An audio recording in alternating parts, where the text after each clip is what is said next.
Chilli chicken বানাবো।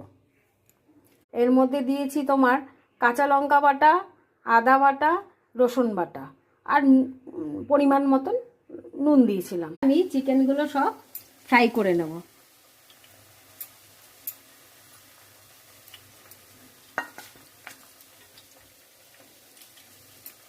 পেঁয়াজ, capsicum আর কাঁচা লঙ্কা দিয়ে দিলাম।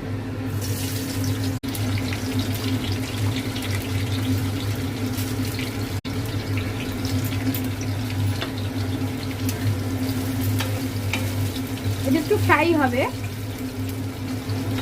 এবার আমি চিকেনটা দিয়ে দেবো।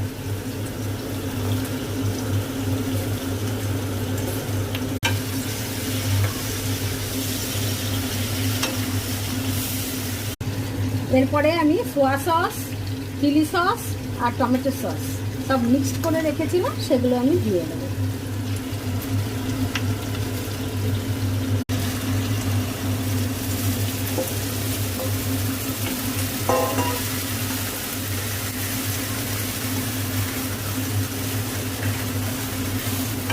Chilli chicken ready.